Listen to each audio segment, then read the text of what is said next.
Halo teman-teman kami dari kelompok 10 yang beranggotakan Dia Simangonsong dengan NIM 72231444022, Muhammad Mahathir Harahap dengan NIM 72231444016, dan Yulistira Situmorang dengan NIM 72224444006. Dan di video ini kami akan menjelaskan mengenai hukum pertanahan. Tapi sebelum memasuki materi, saya dan teman-teman dari kelompok 10 ingin berterima kasih kepada Pak Munajat SEMSI yang telah membimbing kami pada mata kuliah hukum bisnis. Baiklah, mari kita bahas mengenai hukum pertanahan. Tanah merupakan sumber daya yang sangat penting dalam kehidupan kita karena digunakan untuk tempat tinggal, pertanian, industri, dan perkembangan infrastruktur. Oleh karena itu, pengaturan yang jelas dan adil mengenai kepemilikan dan penggunaan tanah sangat penting untuk menjaga ketertiban sosial dan ekonomi. Berdasarkan Pasal 16 Undang-Undang Nomor 5 Tahun 1960, jenis-jenis hak atas tanah adalah sebagai berikut. 1. Hak milik, yaitu hak milik adalah hak turun-temurun, terkuat dan terpenuh yang dapat dipunyai orang atas tanah. 2. Hak guna usaha, yaitu hak untuk mengusahakan tanah yang dikuasai langsung oleh negara. 3. Hak guna bangunan HGB, yaitu hak untuk mendirikan dan mempunyai bangunan-bangunan atas tanah yang bukan miliknya sendiri, dengan jangka waktu paling lama 30 tahun. Hak ini bisa diajukan perpanjangan selama 20 tahun. 4. Hak pakai, yaitu hak untuk menggunakan atau memungut hasil dari tanah yang dikuasai langsung oleh negara, atau tanah milik orang lain, yang memberi wewenang dan kewajiban yang ditentukan dalam keputusan pemberiannya oleh pejabat yang berwenang memberikannya, atau dalam perjanjian dengan pemilik tanahnya, yang bukan perjanjian sewa-menyewa atau perjanjian pengolahan tanah.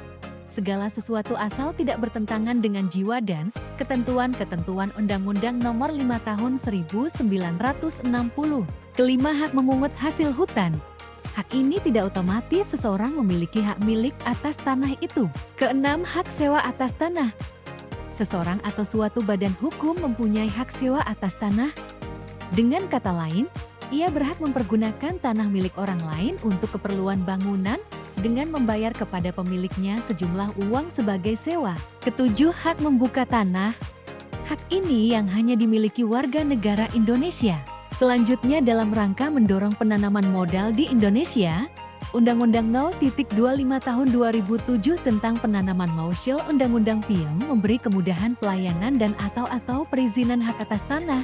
Menurut Pasal 22 Undang-Undang PIM, kemudahan dapat diberikan dan diperpanjang di muka sekaligus dan dapat diperbarui kembali atas permohonan penanam modal berupa: pertama, hak guna usaha dapat diberikan dengan jumlah 95 tahun dengan cara dapat diberikan dan diperpanjang di muka sekaligus selama 60 tahun dan dapat diperbarui selama 35 tahun. 2.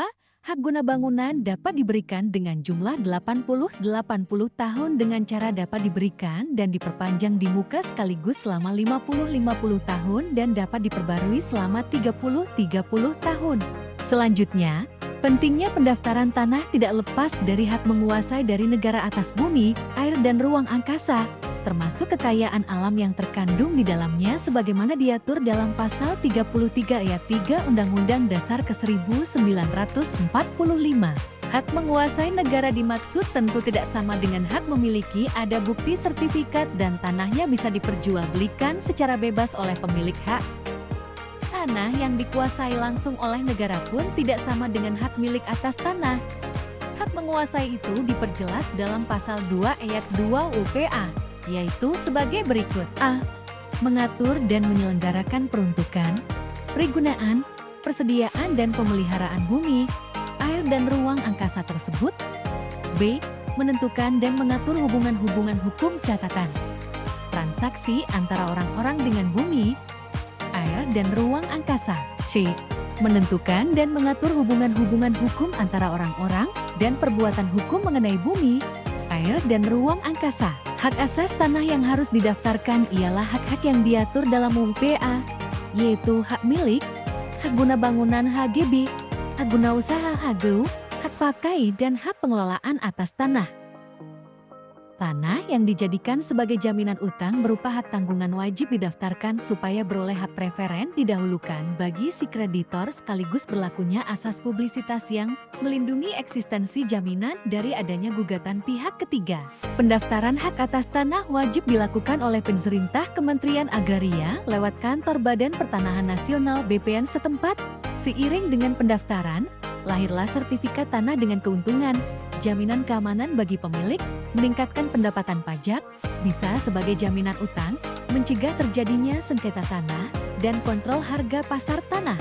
Dan kesimpulan materi ini, hukum peranahan di Indonesia terbentuk berdasarkan ketentuan pasal 33 ayat 3 Undang-Undang Dasar Negara Republik Indonesia tahun 1945 yang bahwa tentang bumi, air, dan kekayaan alam yang terkandung di dalamnya dikuasai oleh negara dan dipergunakan untuk sebesar-besar kemakmuran rakyat. Pendaftaran hak atas tanah wajib dilakukan oleh pemerintah atau Kementerian Agraria lewat kantor Badan Pertahanan Nasional setempat. Seiring dengan pendaftaran, lahirlah sertifikat tanah dengan keuntungan jaminan keamanan bagi pemilik, meningkatkan pendaftaran pajak bisa sebagai jaminan utang, mencegah terjadinya sengketa tanah, dan kontrol harga pasar tanah.